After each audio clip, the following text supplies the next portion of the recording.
और सीता जी के रूप, सुंदर शील और स्वभाव को समझकर उन पर राजा का प्रेम देखकर अपना सिर धुना और कहा कि पापनी कैकेयी ने बुरी तरह घात लगाया, परंतु कुसुम जानकर धैर्य धारण किया और स्वभाव से ही हित चाहने वाली सुमित्रा जी कोमल वाणी से बोली, हे तात, जानकी जी तुम्हारी माता हैं और सब प्रकार से स्नेह करने वाले रामचंद्र जी तुम्हारे पिता हैं। जहाँ श्री राम का निवास हो वहाँ अयोध्या है, जहाँ सूर्य का प्रकाश हो वहाँ दिन है। यदि निश्चित ही सीता राम वन को जाते हैं तो अयोध्या में तुम्हारा कुछ काम नहीं है। गुरु पिता माता भाई देवता और स्वामी इन सब की सेवा प्राण के समान करनी चाहिए। फिर श्री रामचंद्र जी तो प्राणों के भी प्रिय हैं, हृदय के भी जीवन हैं और सभी के स्वार्थ रहित सखा हैं। जगत में जहाँ तक पूजनीय और परम प्रिय लोग हैं वे सब राम जी के नाते से ही मानने योग्य हैं। हृदय में ऐसे जानकर हे तात उनके साथ बन जाओ और जगत में जीने का लाभ उठाओ। मैं बलिहारी जाती हूँ, मेरे समेत तुम बड़े ही सौभाग्य के पात्र हो जो तुम्हारे चित्त ने छल छोड़कर श्री राम के चरणों में स्थान प्राप्त किया है। संसार में वही युवती स्त्री पुत्रवती है जिसका पुत्र श्री रघुनाथ जी का भक्त हो, नहीं तो जो राम से विमुख पुत्र से अपना हित चाहती है वह तो बांझी अच्छी पशु की भांति उसका प्रसव करना व्यर्थ ही है। तुम्हारे ही भाग्य से श्री राम जी वन को जा रहे हैं। हे तात, तुम्हारा कोई कारण नहीं है। संपूर्ण पुण्यों का सबसे बड़ा फल यही है कि श्री सीताराम जी के चरणों में स्वाभाविक प्रेम हो। राग, रोष, ईर्षा, मद और मोह इनके वश स्वप्न में भी मत होना। सब प्रकार के विकारों का त्याग कर मन, वचन और कर्म से श्री सीताराम जी की सेवा करना। तुमको वन में सब प्रकार से आराम है, जिसके साथ श्री राम जी और सीता जी रूप माता पिता हैं। हे पुत्र, तुम वही करना जिससे श्री रामचंद्र जी को वन में क्लेश ना हो। मेरा यही उपदेश है। हे तात, मेरा यही उपदेश है जिससे वन में तुम्हारे कारण श्री राम जी और सीता जी सुख रहें और माता पिता, प्रिय परिवार तथा नगर के सुखों की याद भूल जाएं। तुलसीदास जी कहते हैं कि सुमित्रा जी ने इस प्रकार हमारे प्रभु लक्ष्मण जी को शिक्षा देकर आज्ञा दी और फिर यह आशीर्वाद दिया कि श्री सीता जी और रघुनाथ जी के चरणों में तुम्हारा निर्मल एवं प्रगाढ़ प्रेम नित नित नया हो। माता के चरणों में सिर नवाकर हृदय में डरते हुए लक्ष्मण जी तुरंत इस तरह चल दिए जैसे सौभाग्यवश कोई हिरण कठिन फंदे को छुड़ाकर भाग निकला हो। लक्ष्मण जी वहाँ गए जहाँ श्री जानकी नाथ जी थे और प्रिया का साथ पाकर बड़े प्रसन्न हुए। श्री राम जी और सीता जी के सुंदर चरणों की वंदना करके वे उनके साथ चले और राजभवन में आए। नगर के स्त्री पुरुष आपस में बात कर रहे हैं कि विधाता ने खूब बनाकर बात बिगाड़ी। उनके शरीर दुबले, मन दुखी, मुख उदास हो रहे हैं। वे ऐसे व्याकुल हैं जैसे शहद छीन लिए जाने पर शहद की मक्खियाँ व्याकुल हो जाती हैं। सब हाथ मल रहे हैं और सिर धुनकर पछता रहे हैं, मानो बिना पंख के पक्षी व्याकुल हो रहे हों। राजद्वार पर बड़ी भीड़ है, अपार विषाद का वर्णन नहीं किया जा सकता। श्री रामचंद्र जी पधारे। प्रिय वचन कहकर मंत्री ने राजा को उठाकर बैठाया। सीता सहित दोनों पुत्रों को देखकर राजा बहुत व्याकुल हुए। सीता सहित दोनों सुंदर पुत्रों को देख देख कर राजा को लाते हैं और स्नेहवश बारंबार उन्हें हृदय से लगाते हैं। राजा व्याकुल हैं, बोल नहीं सकते। हृदय में शोक से उत्पन्न हुआ भयानक संताप है। तब रघुकुल के वीर श्री रामचंद्र जी ने अत्यंत प्रेम से चरणों में सिर नमाकर उठकर विदा मांगी। हे पिताजी, मुझे आशीर्वाद और आज्ञा दीजिए। हर्ष के समय आप शोक क्यों कर रहे हैं? हे तात, प्रिया के प्रेमवश प्रमाद करने से जगत में यश जाता रहेगा और निंदा होगी। यह सुनकर स्नेहवश राजा ने उठकर श्री रामचंद्र जी की बाँह पकड़कर उन्हें बैठा लिया और कहा, हे तात सुनो, तुम्हारे लिए मुनि लोग कहते हैं कि श्री राम चराचर के स्वामी हैं। शुभ और अशुभ कर्मों के अनुसार ईश्वर हृदय में विचार कर फल देता है। जो कर्म करता है वही फल पाता है, ऐसी वेद की नीति है। यह सब कोई कहते हैं, किंतु इस अवसर पर तो इसके विपरीत हो रहा है। अपराध कोई करे और उसके फल का भाग कोई और पाए। भगवान की लीला बड़ी विचित्र है, उसे जानने योग्य जगत में कौन है। राजा ने इस प्रकार श्री रामचंद्र जी को रखने के लिए छल छोड़कर बहुत से उपाय किए, पर जब उन्होंने धर्म धुरंधर, धीर और बुद्धिमान श्री राम जी का रुख देख लिया तो वे रहते हुए भी न जान पड़े। तब राजा ने सीता जी को हृदय से लगा लिया और बड़े प्रेम से बहुत प्रकार की शिक्षा दी। वन के दुसह दुख कहकर सुनाए, फिर सास ससुर और पिता के सुखों को समझाया। परंतु सीता जी का मन श्री रामचंद्र जी के चरणों में अनुरक्त था, इसलिए उन्हें घर अच्छा नहीं लगा और वन भयानक नहीं लगा। फिर और सब लोगों ने भी वन में विपत्तियों की अधिकता बताकर सीता जी को समझाया। मंत्री सुमंत्र जी की पत्नी, गुरु वशिष्ठ की पत्नी अरुंधति जी तथा और भी अन्य चतुर स्त्रियां स्नेह के साथ कोमल वाणी से कहती हैं कि तुमको तो वनवास नहीं दिया, इसलिए जो ससुर, गुरु और सास कहे तुम वही करो। यह शीतल हितकारी मधुर कोमल गीत सुनने पर सीता जी को अच्छी नहीं लगी। वे मानो शरद ऋतु के चंद्रमा की चांदनी लगते ही चकई व्याकुल हो उठी हो। सीता जी संकोचवश उत्तर नहीं देती। इन बातों को सुनकर कैकेयी तमक उठी।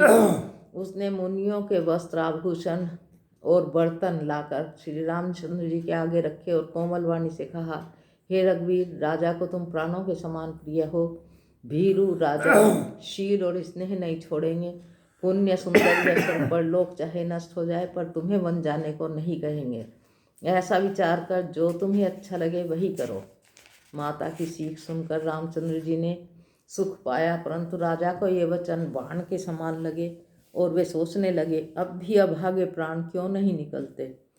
राजा मूर्छित हो गए, लोग व्याकुल हैं, किसी को कुछ सूझ नहीं पड़ता कि क्या करें।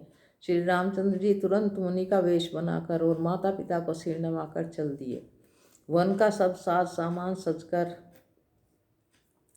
श्री रामचंद्र जी स्त्री और भाई सहित ब्राह्मण और गुरु के चरणों की वंदना करके सबको अचेत करके चले। राजमहल से निकलकर श्री रामचंद्र जी वशिष्ठ के दरवाजे पर जा खड़े हुए, देखा कि सब लोग विरह की अग्नि में जल रहे हैं। उन्होंने प्रिय वचन कहकर सबको समझाया।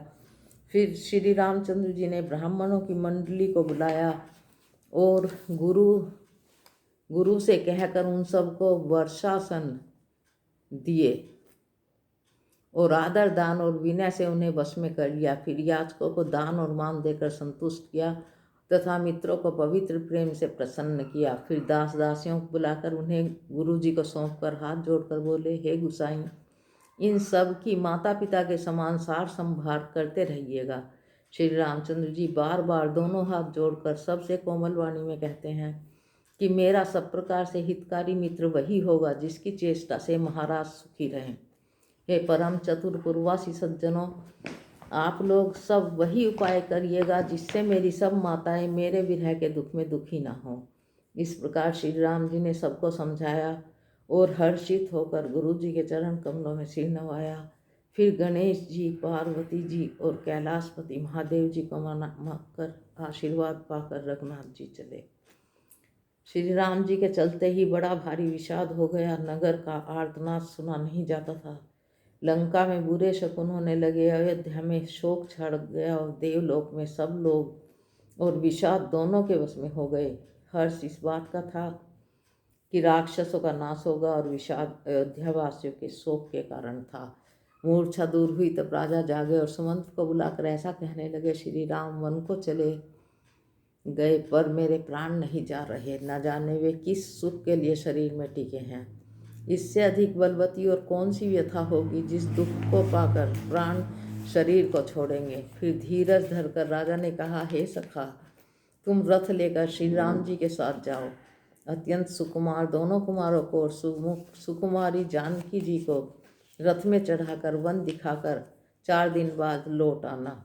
यदि धैर्यवान दोनों भाई ना लौटे, क्योंकि रघुनाथ जी प्रण के सच्चे और दृढ़ता से नियम का पालन करने वाले हैं, तो तुम हाथ जोड़कर विनती करना कि हे प्रभु, जनक कुमारी सीता जी को लौटा दीजिए। जब सीता जी वन को देखकर डरें, तब मौका पाकर मेरी ये सीख उनसे कहना कि तुम्हारे सास ससुर ने ऐसा संदेश दिया है कि हे पुत्री, तुम लौट चलो, वन में बहुत क्लेश है।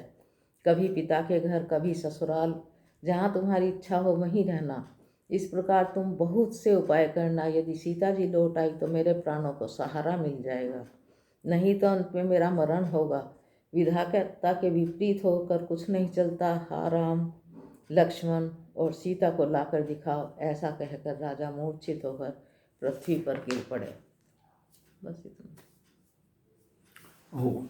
जय हो भगवान। जय श्री जय सिया राम। जय सिया राम। ओम श्री गुरु चरण सरोज रज निज मन मुकुर सुधार।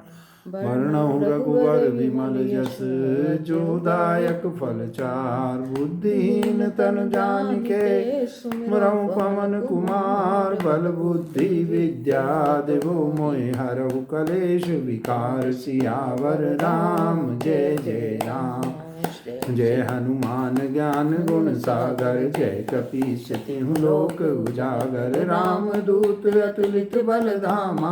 अंजनी पुत्र पवन सुत नामा। महावीर विक्रम बजरंगी। कुमति निवार सुमति के संगी। कंचन वरण विराज सुवेशा। कानन कुंडल कुंचित केशा। हाथ वज्र और ध्वजा विराजे। कांधे मूंज जनेऊ साजे। शंकर सुवन केसरी नंदन। तेज प्रताप महाजगवंदन। विद्यावान गुणी अति चातुर। राम काज करबे को आतुर। प्रभु चरित्र सुनबे को रसिया। राम लखन सीता मन बसिया। सूक्ष्म रूप धरि सियहि दिखावा। विकट रूप धरि लंक जरावा। भीम रूप धरि असुर संहारे। रामचंद्र जी के काज समारे। लाए संजीवन लखन जियाए। श्री रघुवीर हरषि उर लाए। रघुपति कीनी बहुत बड़ाई। तुम मम प्रिय भरत सम भाई। सहस बदन तुम रोजस गावें। अस कई श्रीपति कंठ लगावें। सनकादिक ब्रह्मादि मुनीषा। नारद सारद सहित अहिसा। जम कुबेर दिगपाल जहाँ ते। कवि कोविद कहि सके कहाँ ते। तुम उपकार सुग्रीवहि कीना। राम मिलाए राजपद दीना। तुमरो मंत्र विभीषण माना। लंकेश्वर भय सब जग जाना। जुग सहस्त्र जो जन पर भानु।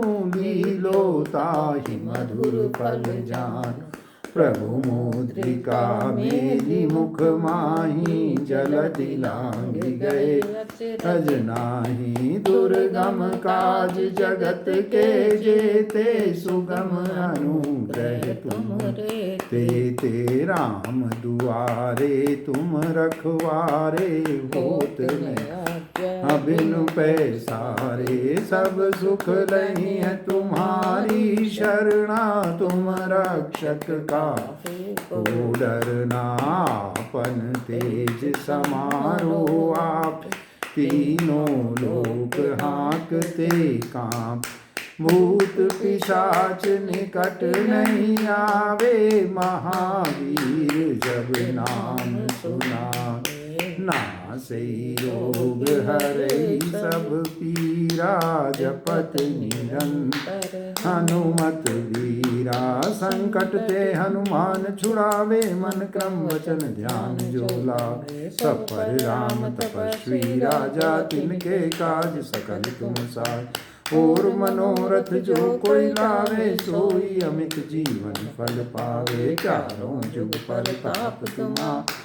पर सिद्ध जगत उजियारा। साधु संत के तुम रखवारे। असुर निकंदन राम दुलारे। अष्ट सिद्धि नवनिधि के दाता। असवर दीन जानकी मां।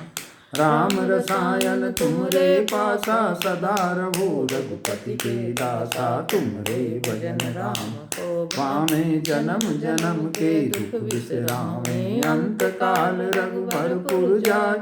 जहाँ जन्म हरि भक्त काई। और देवता चित्त न धरई। मत से सर्व सुख करई। संकट कटे मिटे सब पीरा। जय सुमरे हनुमत बलवीरा। जय जय जय हनुमान गोसाई। कृपा करो गुरुदेव की नाई।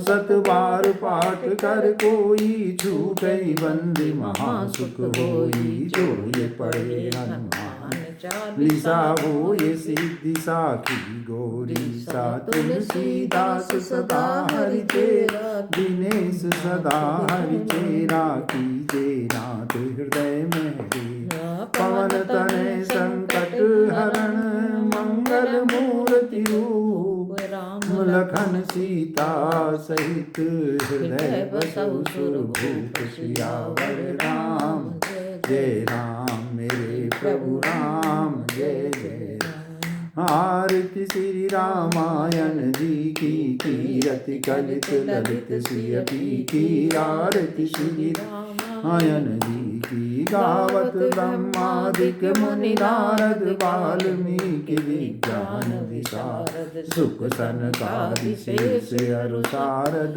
बरनि पवन सुत कीरति की आरती श्री रामायण जी की गावत वेद पुराण अष्टदश छो शास्त्र सब ग्रंथन को रस मुनि जन धन संतन को सर्वस सारे अंश सम्मत सब जी की आरती श्री मायन जी की गावत संतत शंभु भवानी अरुघट संभव मुनि विज्ञान व्यास आदि कवि भज बखानी काक भुसुंडी गरुड़ के ही की आरती श्री रामायण जी की कलिमल हरण विषय रस फीकी सुवध सिंगार मुक्ति जुबती गगन रोग भव मोरी अमिति तात मात सब विधि तुलसी की आरती श्री रामायण जी की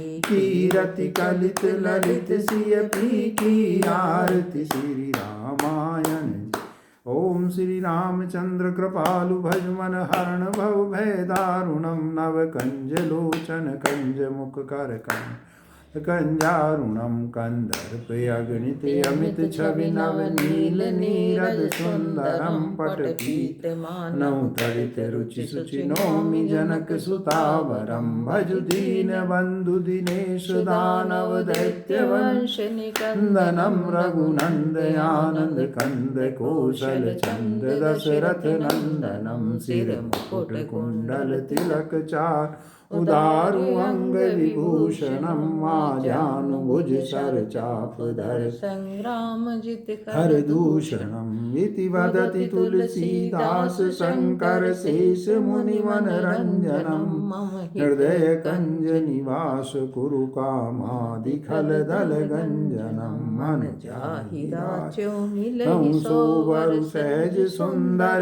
सामरो करुणा निधान सुजान शील स्नेह जानत राउरो एहि भांति गौरी असीस सुनि सिय सहित हर्षित अली तुलसी भवानी पूज पुनि पुनि मुदित मन मंदिर चली जानि गौरी अनुकूल सिय हर्ष न जाय कही मंजुल मंगल मूल वाम अंग फर कन लगे जय सिया राम जय जय सिया राम। ओम अतुलित बलधामं नमामि हेम शैलाभ देहं नमामि धनुजवन कृशानुं नमामि ज्ञानी नामग्रगण्यं नमामि सकल गुण निधानं नमामि वानराणामधीशं नमामि रघुपति प्रिय भक्तं नमामि ओम वातजातं नमामि।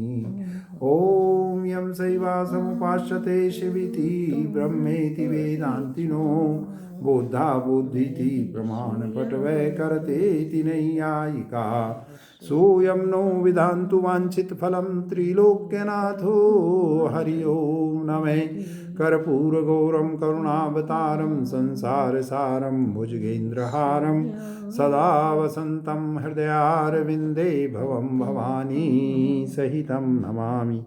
ॐ शान्ताकारं भुजगशयनं पद्मनाभं सुरेशं विश्वधारं गगनसदर्शं मेघवर्णं शुभांगं लक्ष्मीकान्तं कमलनयनं योगिभिर्ध्यानगम्यं वन्दे विष्णु भवभयहरं सर्वलोकैकनाथम् ॐ ब्रह्मा मुरारी त्रिपुरान्तकारी भानु शशि भूमिसुतो बुधश्च गुरु शुक्र शनि राहु केतु सर्वग्रह शांतिकरा भवन्तु। जय शंकर जय पार्वती जय गणपति जय जय गणेश जय गणपति जय जय